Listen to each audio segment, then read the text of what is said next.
오늘은 추수감사주일로 지키고 있습니다. 또 교회의 창립 48주년 기념예배로 하나님 앞에 예배하고 있는 것입니다.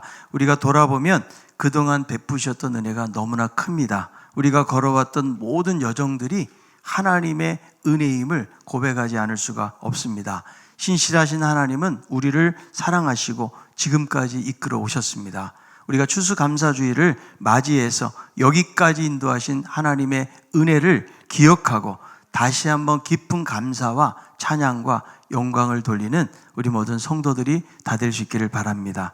제가 2009년도 추수감사주일에 우리 신강교회를 처음 와서 설교했던 기억이 납니다. 그래서 추수감사주일만 되면 여러분과 그때 함께 예배했던 그 기억들이 새록새록 나기도 합니다. 당시 예배를 드릴 때 36주년을 기념하는 예배라고 그랬는데 벌써 12년이 흘러가지고 48주년을 기념하는 그런 예배를 드리고 있는 것입니다. 그동안 신강교회를 지켜주시고 지금까지 인도하신 하나님께 감사를 드립니다. 모든 것은 하나님이 행하신 거예요. 하나님이 역사하셔서 오늘날에 우리가 있는 것입니다. 또 지난 2년 동안에 코로나로 인해서 많은 어려움들도 있었지만 다시금 하나님께서 우리 일상들을 찾아가게 하심을 감사하고 또 교회에서 한동안 못 보던 분들을 또 교회에서 보게 되니까 너무나 감사를 드리게 되어집니다. 우리가 하나님 앞에 다시 한번 감사의 박수로 한번 영광을 돌리도록 하겠습니다. 여러분, 신앙생활을 건강하게 하면 모든 일에 감사하게 돼요. 이것이 여러분 신앙의 원리입니다. 그런데 신앙이 병들고 약해지면 하는 일마다 원망하고 불평하고 짜증을 부리게 됩니다.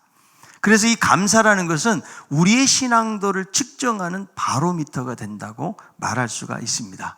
여러분은 요즘 감사하고 계십니까? 만약에 우리 입술 속에서 감사의 고백이 사라졌다면 분명히 신앙에 문제가 생긴 것이라고 생각해도 이것은 과언이 아닐 것입니다. 하나님의 은혜를 알고 살아가는 사람들은 좋은 일만 있다고 감사하는 것이 아닙니다. 모든 일을 하나님이 행하시고 인도하심을 믿기 때문에, 물론 여러분 힘들고 어려울 때는 지치기도 하고 낙심하기도 하고 힘에 빠지기도 하지만, 그러나 그 가운데서도 하나님의 인도하심을 믿고 감사하면서 살게 되는 거예요. 여러분, 탈무드에 보면 세상에서 가장 사랑받는 사람은 모든 사람을 칭찬하는 자라고 그랬거든요. 여러분, 세상에서 사랑받는 자가 되길 원하십니까? 그러면 칭찬하는 사람이 되십시오. 그리고 가장 행복한 사람이 어떤 사람이냐? 감사하는 사람이다 라고 그렇게 말하고 있는데, 우리가 감사하고 살아간다면 이 세상에서 가장 행복한 사람인 줄로 믿습니다. 여러분, 이런 글이 있어요. 지금 숨 쉴 수 있나요? 그러면 감사하세요. 햇빛을 보며 걷고 있나요? 그러면 감사하세요. 지금 살아서 움직이며 할 일이 있나요? 그러면 감사하세요. 한 컵의 물을 마실 수 있습니까? 감사하세요. 일용할 양식이 있습니까? 감사하세요. 그러니까 숨을 쉬고 햇빛을 보고 살아서 움직이고 한 컵의 물을 마실 수가 있고 일용할 양식이 있다면 감사하라는 거예요. 그렇다면 우리 모두에게 다 감사의 조건이 되는 것 아니겠습니까? 우리가 그저 그런 것 같은 일상, 평범한 일상이 계속 반복되는 것 같아도 이 모든 것들이 감사의 제목이 될 수가 있는 것입니다. 캐나다에서 목회했던 이면수 목사님이라고 몇 년 전에 북한에 2년 6개월 동안에 억류가 되어서 종신형을 선고받고 감옥에서 노동을 하고 이렇게 하다가 기적같이 이분이 추록을 했습니다. 이분의 간증을 들어보니까 감방에다가 혼자 놔두고 24시간을 감시를 한대요. 그래서 거기서 그냥 혼자 있다 보니까 너무나 사람들이 그리웠다는 고백을 하면서 이제 감옥에서 주일날 혼자서 예배를 드렸는데 130번 예배를 드렸대요. 그래서 찬송만 3시간 하고 그리고 말씀을 3시간 동안 읽는 거예요. 혼자 있으니까 속으로도 안 읽어요. 자기 목소리라도 그리우니까 소리를 내가지고 이렇게 성경을 읽었다고 그래요. 그러면서 성도들이 모여서 함께 예배하는 것이 얼마나 그리운지, 지금 이렇게 함께 모여서 예배하는 것이 너무나 하나님의 큰 축복이라는 말을 하는 것을 볼 수가 있는데요. 북한에서 한번 이런 일들을 겪고 나니까 모든 것이 소중하고 은혜이고 감사라는 그런 고백을 하더라고요.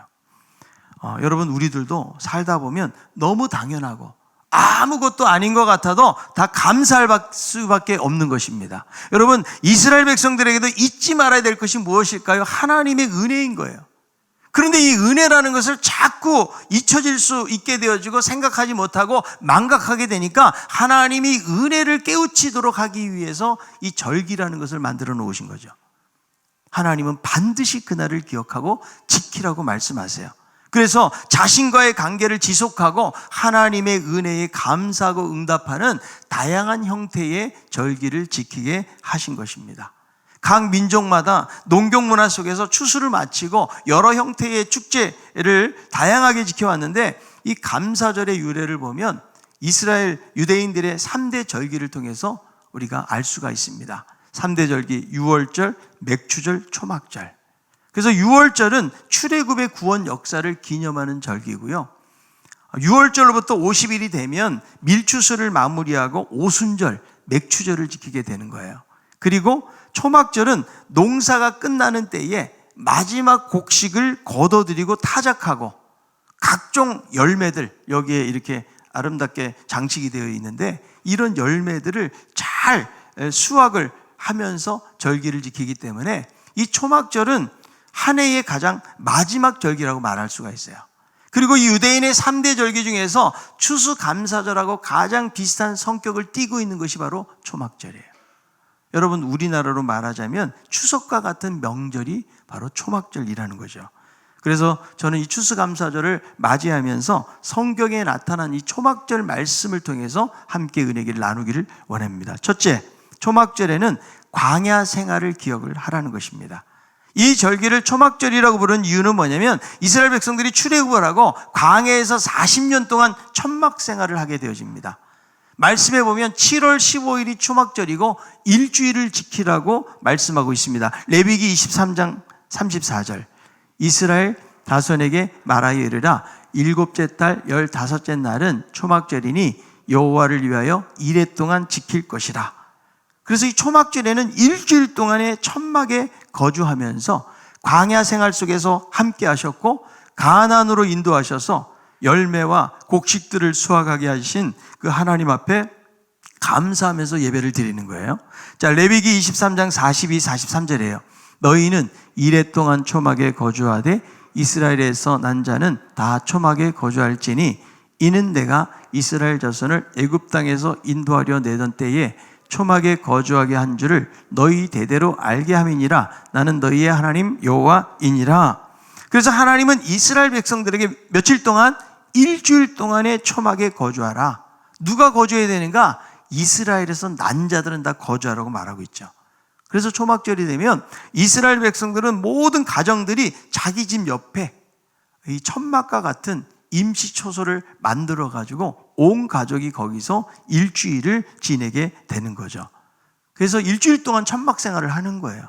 여러분, 현대에도 그 유대인들 가운데서도 초막절이 되면은 천막과 같은 임시초소를 만들어 가지고 지키는 사람들이 있습니다. 지난번에 TV에서도 한번 방영이 되더라고요.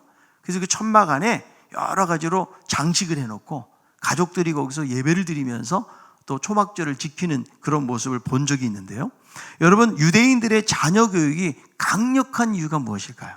그것은 바로 실제로 경험을 시킨다는 거예요. 그러니까 자녀들에게 이것보다 좋은 교육은 없는 것이죠. 수천 년 여러분, 그 조상들이 광야 생활 힘들고 고생했던 시절을 이야기한다고 할지라도 편하게 살아가는 자녀들은 이해할 수가 없는 거예요. 여러분, 우리나라도 과거에 너무 가난해가지고 보릿고개 이것을 겪었잖아요. 저도 겪어보지를 않았어요. 이전 세대, 우리 부모님 세대가 이걸 겪었기 때문에 그분들은 정말 가난이 무엇이고 배고픔이 무엇이라는 사실을 아는 거죠. 근데 저같이 겪어보지 못한 사람들, 저의 자녀들 세대, 그러면 어떻게 그것을 알겠어요? 저에게도 보릿고개 이야기하면 진성 가수가 부른 보릿고개 생각이 나요. 거기에 보면 줄임배 잡고 물 한 바가지 배 채우던 시절 이런 가사들이 나오더라고요. 실감이 안 나는 거죠. 그런데 겪은 분들은 그것을 아는 것처럼 지금 이스라엘 백성들도 임시 천막 가운데서 불편하게 일주일 동안 생활을 하면서 하나님께서 허락하신 광야 생활을 그들이 간접적으로 경험을 하고 있는 것입니다. 하나님께서 이스라엘 백성들에게 곡식과 과일을 수확하면서 광야 생활을 기억하게 하신 이유가 무엇일까요? 풍성한 추수의 기쁨으로만 끝나서는 안 된다는 거죠. 여러분, 개구리가 되잖아요. 올챙이적 생각을 못 한다고요. 하나님의 축복을 경험하고 나면 옛날에 내가 고생하고 힘들었을 때를 잊어버리게 되어진다는 거예요. 그러니까 여러분, 이 초막절에는 과거에 고생했던 광야를 기억하라. 과거를 기억하라는 거예요. 여러분, 진정한 감사는요, 과거의 일을 기억하는 데서 오는 거예요. 보통 우리들은 여러분 현재의 풍성함 때문에 과거의 그 빈곤함과 결핍에 대해서는 우리가 잊고 살아가는 경우가 많이 있다는 거죠. 하나님께서 이스라엘 백성들을 430년 동안에 그 이집트의 압제 아래 그들이 고통당했잖아요. 하나님의 능력으로 모세를 통해서 이스라엘 백성들을 구원해 내십니다. 그리고 가나안 땅으로 이끌어 가셔야 되는데 그 사이에 40년 동안 광야 훈련을 시키신 것을 볼 수가 있는데, 하나님은 무엇을 말씀하시는 거예요? 너희들이 광야에서 훈련하고 생활했던 것을 잊지 말아라. 이 말씀을 지금 하고 있는 것이죠. 신명기 8장 2절이에요. 내 하나님 여호와께서 이 40년 동안에 내게 광야길을 걷게 하신 것을 기억하라. 이는 너를 낮추시며 너를 시험하사 내 마음이 어떠한지 그 명령을 지키는지 지키지 않는지 알려 하심이라. 그러니까 하나님은 지금 가나안 땅에 들어가기 위해서 준비하고 있는 이 세대를 향해서 40년 동안에 걸었던 그 길을 기억하라. 그래서 지금 초막절 행사를 하는 거예요. 여러분, 왜 이스라엘 백성들에게 광야가 필요했을까요? 하나님께서 광야를 주신 이유가 있어요. 그것은 바로 하나님의 백성으로 훈련시키기 위해서 광야를 주셨다는 거죠. 존 비비어 목사는 말합니다. 광야는 형벌이 아닌 신앙 성숙을 위한 하나님의 훈련 장소다. 그래서 예수의 제자로서 건강한 성숙을 이루기 위해서는 한 번의 광야뿐만 아니라 여러 번의 광야를 통과해야 된다는 거죠. 광야를 거쳐야 주님이 약속한 땅, 새로운 성숙과 축복의 기회를 경험할 수 있기 때문에 광야를 만나도 불평하지 말고 오히려 감사하자라는 그런 말을 하는 것을 볼 수가 있는데, 여러분, 우리들도 광야를 걷게 될 때에 때로는 인생의 광야를 만나면서 하나님 이해가 안 되는 거죠. 하나님 왜 나를 이렇게 인도하시나? 왜 우리의 가정 속에 이런 어려움이 생기는 것인가? 왜 내 인생 속에 이런 광야가 오게 되어지는 것인가? 이런 생각을 하게 될 때가 있잖아요. 그런데 여러분, 인간은 광야를 접할 때에 가장 사람다워지는 거예요. 그리고 광야를 겪는 것을 통해서 하나님 없이는 나는 한순간도 살 수 없구나, 이 사실을 광야에서 깨닫게 되어진다는 것입니다. 그래서 하나님은 광야의 어려운 순간에도 우리와 함께 하시고 도와주셨다는 사실에 대해서 우리가 잊어서는 안 되는 거예요. 명심보감에 보면 이런 말이 있어요. 몸에 한 가닥 실오락이라도 감았거든 항상 배짜는 여인의 수고를 생각하고 하루 세끼 밥을 먹거든 농부의 노고를 생각하라. 여러분, 우리 그리스도인들은 항상 하나님의 은혜를 기억하고 감사하는 마음을 가져야 되는 것입니다. 그리고 특별히 광야, 인생의 광야 속에서 함께 하셨던 그 하나님의 은혜를 기억하면서 살아갈 수 있기를 바랍니다. 두 번째로는 예배를 드리며 수확을 주신 하나님 앞에 감사하고 즐거워하라고 성경은 말씀해주고 있습니다. 7월 15일이 초막절인데 이 절기는 7일 동안을 지키게 되어집니다. 자, 레위기 23장 35, 36절이에요. 첫날에는 성회로 모일지니 너희는 아무 노동도 하지 말지며 이레 동안에 너희는 여호와께 화제를 드릴 것이요 여덟째 날에도 너희는 성회로 모여서 여호와께 화제를 드릴지니 이는 거룩한 대회라 너희는 어떤 노동도 하지 말지니라. 그러니까 첫날에는 성회로 모이고 아무 일도 하지 말아라. 거룩한 마음으로 절기의 의미를 새기고 하나님 앞에 감사하는 시간을 가지라는 거예요. 그리고 8일째 되는 날에도 성회를 하라. 그러니까 여러분, 첫날과 마지막 날에 성회를 하면서 하나님의 은혜를 기억하라는 거예요.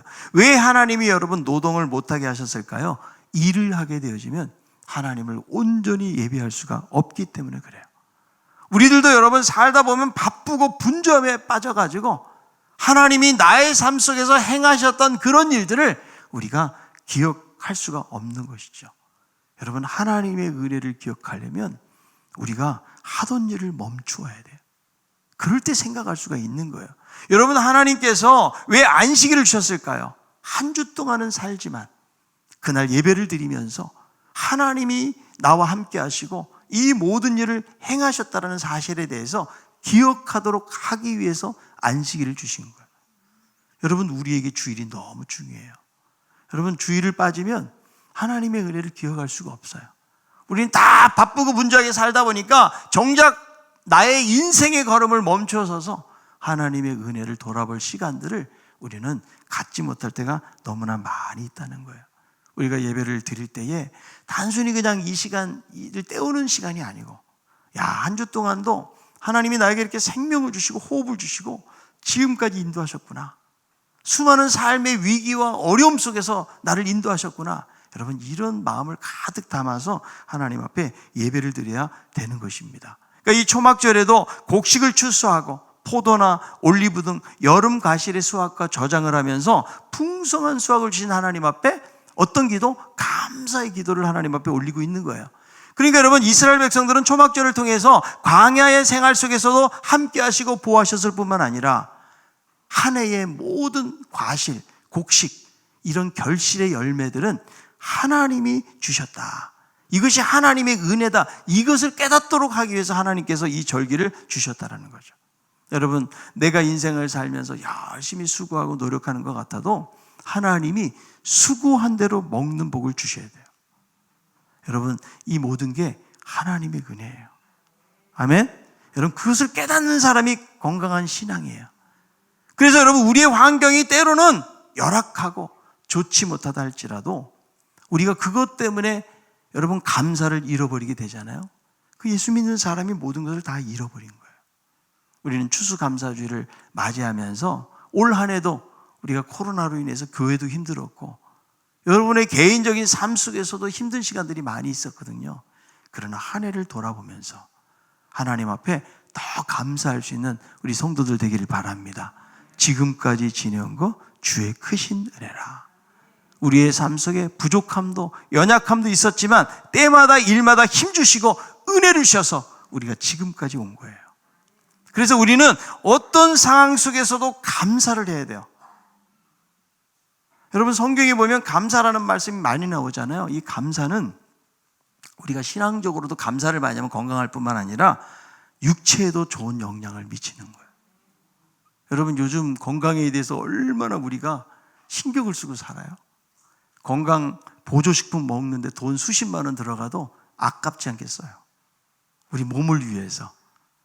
그런데 연구를 해보니까 감사를 하니까 스트레스를 완화시키고 면역계를 강화하고 에너지를 높이고 치유를 촉진한다는 거예요. 그리고 감사는 정서에 좋은 반응을 일으키기 때문에 혈압도 떨어뜨리고 소화작용을 촉진한다는 것이죠. 그래서 여러분, 감사를 많이 하잖아요. 그러면 우리 몸도 건강해지는 거예요. 한번 옆에 있는 분에게 건강하게 살기 위해서는 감사 많이 합시다.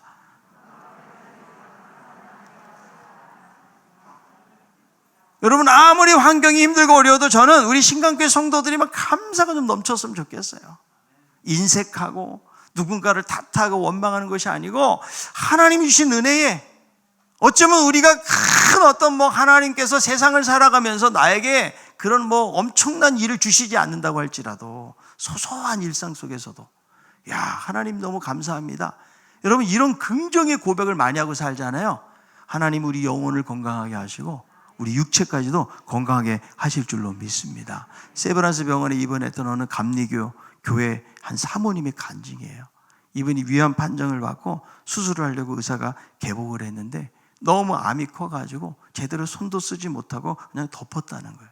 그런데 이 크리스찬 의사였던 이 주치의가 공책과 볼펜을 가져다 주면서 사모님 특별히 할 일이 없으시니까 일생을 돌아보면서 감사했던 일을 있으면 적어보라는 거예요. 그래서 감사를 적으려 했는데 처음에 그것이 너무나 안 되더래요. 그래도 여러분, 환자들이 의사 선생님 말씀 잘 듣잖아요. 적으라고 그러니까 그때부터 감사를 적기 시작한 거예요. 첫 번째, 예수를 믿어 구원받게 하시니 그 은혜에 감사합니다. 두 번째, 못된 성격이지만 이렇게 목사 사모가 되어서 교인들의 사랑을 받게 하시니 감사합니다. 세 번째, 우리 아이들이 믿음 안에서 건강하게 자라게 하시니 감사합니다. 며칠 만에 137개의 감사의 제목을 적었다는 거예요. 저 이쯤 적었는데 의사가 이제 병원에서 더 이상 해줄 게 없으시니까 이제 큰 위험을 만나면 그때 병원에 오시고 집에 가서 쉬시는 게 낫겠다고 퇴원을 권유한 거예요. 퇴원에서도 매일 감사의 일기를 적었대요. 자신의 일생을 돌아보면서 감사한 것을 적기 시작하는데 적다 보니까 은혜가 충만하고, 야, 하나님께서 내 삶 속에 이런 놀라운 축복과 은혜를 주셨구나, 이런 사실을 깨닫게 되어진 거예요.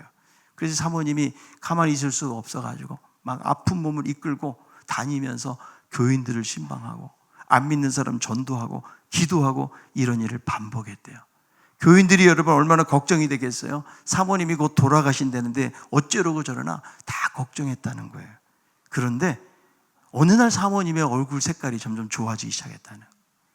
이게 죽을 먹어도 소화가 안 되던 분이 밥을 먹기 시작하면서 건강을 회복하기 시작했고, 이분이 병원에 가서 검진을 받았더니 기적처럼 암이 사라지게 되었다는 거예요. 여러분, 감사의 기적이 하나님의 은혜로 이 가정에 나타나게 된 것이죠. 여러분, 존 헨리 박사가 말하기를 감사는 최고의 항암제요, 해독제요, 방부제라고 말했거든요. 여러분, 우리 몸에 가장 큰 효능을 가진 약이 무슨 약? 감사. 여러분 못 들어보셨죠? 감사약이라고 있어요. 돈도 안 드는 약인데요, 그 약을 잘 처방해서 먹을 때에 하나님께서 우리 몸에도 건강을 주신다는 거예요. 빌립보서 4장 6절에 있는 말씀이에요.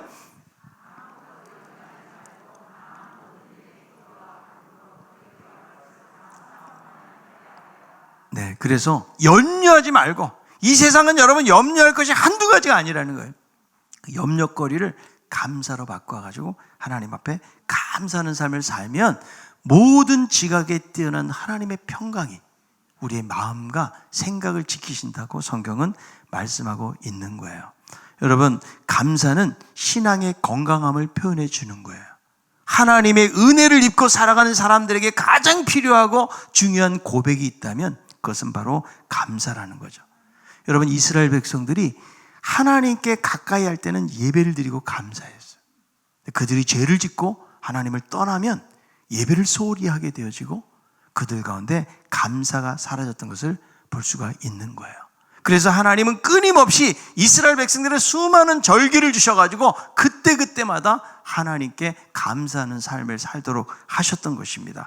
여러분, 이 초막절에도 이스라엘 백성들이 어떻게 감사의 표현을 합니까? 이들은 제물을 통해서 하나님 앞에 감사의 표현하는 거예요. 여러분, 이 절기들을 통해 가지고 드렸던 제물이 얼마나 많은 제물을 바치는지 몰라요. 이 초막절에도 여러분 7일 동안 번제를 드리면서 매일 하나님 앞에 나아가요. 그리고 8일째 되면 축제를 마감하는 또 다른 성회를 열면서 화목을 위한 번제를 드리는 거죠. 그러니까 이스라엘 백성들이 하나님 앞에 나아갈 때는 제물을 들고서 있어야 나갈 수 있는, 빈손으로 나가는 사람 한 사람도 없어요. 아무리 가난해도 하나님 앞에 꼭 제물을 드려야 된다. 왜 그럴까요? 감사의 표현이기 때문에. 특별히 여러분, 초막절에는 정규적으로 내가 하나님 앞에 나가서 드리는 그 제사들, 이거로 대치하지 말아라. 평상시 드리는 것으로 때우지 말고 하나님을 기념하는 특별한 제물을 드릴 것을 성경이 말씀해요. 자, 레위기 23장 38절이에요. 이는 여호와의 안식일 외에 너희의 헌물 외에 너희의 모든 서원제물 외에 또 너희의 모든 자원제물 외에 너희가 하나님께 드리는 것이니라. 그러니까 여러분, 안식일에도 드리고요, 그리고 헌물이 있고 서원제물들이 있잖아요. 이런 것들이 겹치게 될 때에 대치하지 말아라. 더해서 감사의 예물을 드리라는 거예요. 여러분, 감사하니까 하나님 앞에 드릴 수 있는 거예요. 내가 정말 내 마음속에 감사가 넘쳐버서요, 하나님 앞에 드리는 것이 아깝지가 않아요. 여러분, 하나님이 그동안 우리의 삶을 붙드시고 여기까지 도와주신 것을 생각해 볼 때에 하나님 앞에 우리는 드리지 않을 수가 없는 거예요. 왜? 이 모든 것이 주께로부터 왔기 때문에 그래요. 역대상 29장 14절, 나와 내 백성이 무엇이기에 이처럼 즐거운 마음으로 드릴 힘이 있었나이까? 모든 것이 주께로 말미암아 싸우니 우리가 주의 손에서 받은 것으로 주께 드렸을 뿐이니이다. 여러분, 다윗이 이렇게 고백하는 거예요. 여러분, 내 것을 드리는 게 어쩌면 좀 아까운 생각이 들 수 있잖아요. 그런데 다윗은 어떤 고백을 해요? 모든 것이 주님으로부터 왔기 때문에 그냥 주님의 것을 다시 드리는 것입니다. 이렇게 고백하니까 하나님 앞에 드릴 때에 억지로 드리는 것이 아니고 즐겁게 드린다고 고백하는 거예요.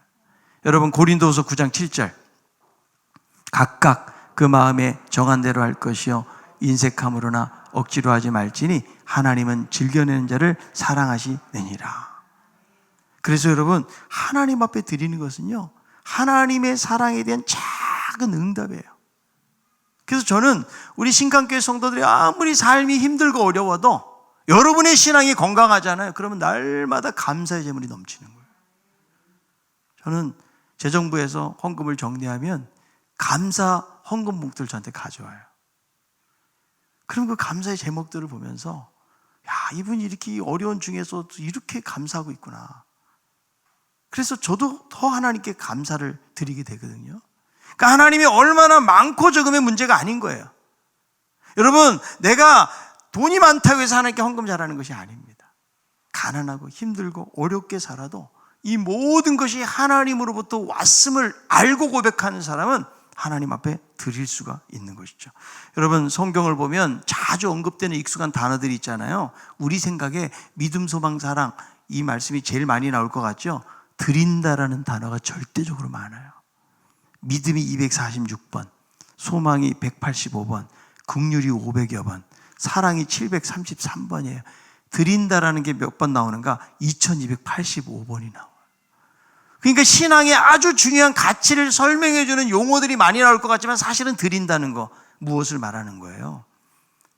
하나님 앞에 드리는 실제적인 사랑의 표현이 너무 중요한 것을 성경이 우리에게 강조하고 있다는 거예요. 저는 그런 생각을 해봐요. 우리 자식들에게 주는 것만큼 하나님 앞에 드리는가? 우리는 여러분, 자식 키우다 보면 그냥 조금이라도 잘못될까봐 혹은 뒤처질까봐 그냥 비싼 학원비, 핸드폰, 용돈을 주면서도 아까워하지 않아요. 그런데 하나님 앞에 드릴 때는 우리의 생각이 깊어질 때가 많이 있다는 거죠. 여러분, 주님은 우리를 위해서 모든 것을 주셨어요. 그리고 우리를 사랑하시고 우리가 살아가는데 필요한 것들을 지금도 주고 계시는 거죠. 그리고 여러분, 요즘 집 사는 거 엄두도 못 내잖아요. 한 번 사면요, 그냥 평생 동안 대출을 갚아야 돼요. 그런데 하나님이 우리를 위해서 처소를 예비하고 계시는 거 믿으시기 바랍니다. 돈 한 푼 안 드는 스카이 라운지가 딸려있는 이 하늘의 집을 하나님께서 우리에게 주신다.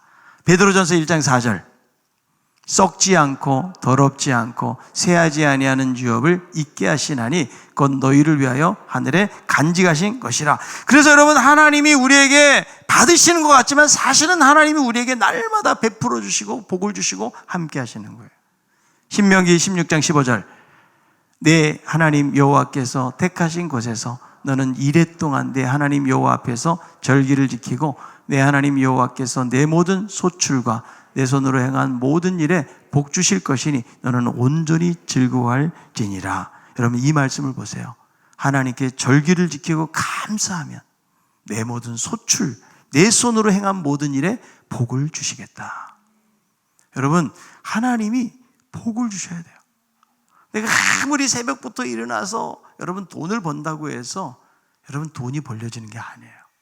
하나님이 재정적인 구멍을 막아주셔야 되고 하나님이 함께 하셔야 돼요. 여러분, 건강이 나빠지면 병원에 가서 그냥 돈 다 갖다 줘야 돼. 그동안 힘들게 버렸어도 여러분 내 몸뚱아리 지키기 위해서는 그렇게 해야 되거든요.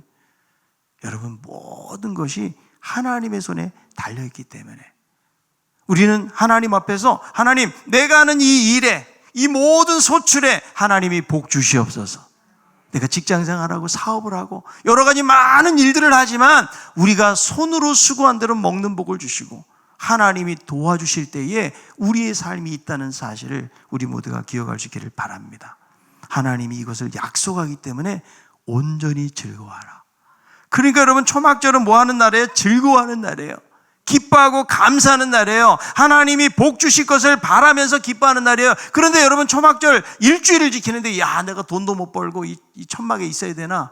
여러분, 이런 불평과 원망을 가질 수도 있잖아요.